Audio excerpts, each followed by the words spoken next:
Familiar ba sa iyo ang mga dahong ito? O kaya naman, meron kang tanim sa bahay ng ganitong uri ng halaman? Marahil kilalang kilala mo kung ano ang pangalan ng halamang ito. Mayana kung tawagin ang halamang ito na kadalasan, hindi ito masyadong pinapansin dahil sa nagkalat lamang ito kung saan-saan. Ngunit ano nga ba ang mga mahalagang bagay ang dapat nating malaman tungkol sa mayana? Ano ang benepisyo nito? At totoo nga kayang malas ang halamang ito? Iyan at iba pang mahalagang kaalaman ang pag-uusapan natin sa video na ito. Pero bago ang lahat, kung bago ka pa lamang sa channel na ito ay huwag kalimutang mag-subscribe at pindutin ang notification bell para lagi kang updated sa mga bago naming upload. Ang mayana o painted nettle at coleus kung tawagin sa English ay kabilang sa mint family. Ito ay karaniwang tumutubo sa mga bansa na may tropical na klima, katulad ng Nepal, India, Thailand, at Pilipinas.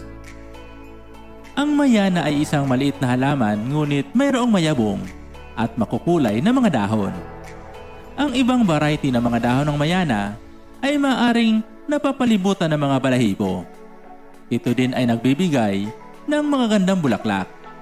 At karaniwan itong nakikitang nakatanim sa paso at mga bakuran dito sa Pilipinas. Narito ang mahalagang bagay na dapat mong malaman tungkol sa halamang mayana o coleus. Nagtataglay ng iba't ibang variety ang halamang mayana. Mayroong 300 species ang coleus o mayana at higit sa 1,500 naman ang iba't ibang variety nito. Kaya naman sa sobrang dami ng pagpipilian, marahil mahihirapan kang makapamili ng pinakamaganda sa mga ito.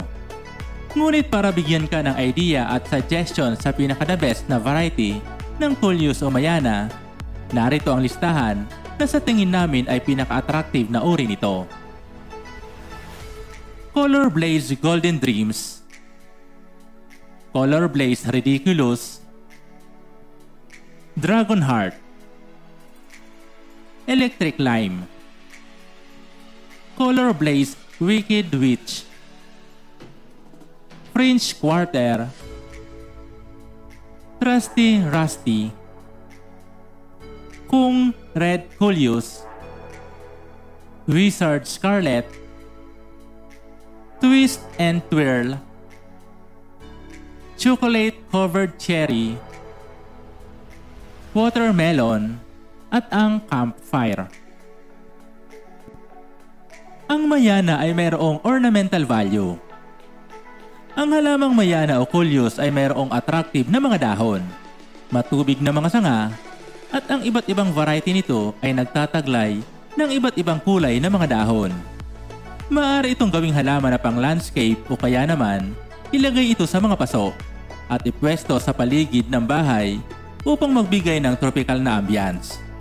Karaniwan din ginagamit ang halamang ito bilang pangdekorasyon at kombinasyon sa iba pang mga halaman upang mas lalong ma-highlight ang kulay ng mga dahon nito.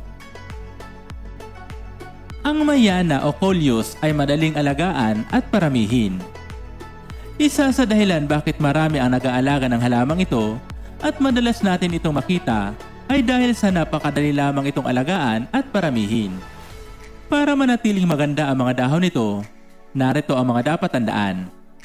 Ilagay ito sa mga lugar na makakakuha ito ng sapat na direktang sikat ng araw sa umaga. Ngunit iwasang ilagay sa lugar kung saan masyado itong masobrahan ng exposure sa direktang sikat ng araw. Dahil maaaring masunog ang mga dahon nito na magiging dahilan ng pagpangit nito. Mainam din kung filtered sunlight o partial shade ang makukuha nito sa buong araw. Regular itong diligan ngunit hintayin na matuyo ang ibabaw ng lupa bago ito diligan ulit. At itanim ito sa moist na lupa ngunit iwasan ang sagi na lupa. Kung gagawin naman itong indoor plant, mas mainam na ilagay ito sa may malapit sa bintana upang makakuha ito ng sapat na liwanag. Para naman paramihin ito, ilan sa mga paraan para ito ay dumami ay sa pamamagitan ng seed propagation, stem cutting propagation, at root division. Ang mayana ay itinuturing na symbol of beauty.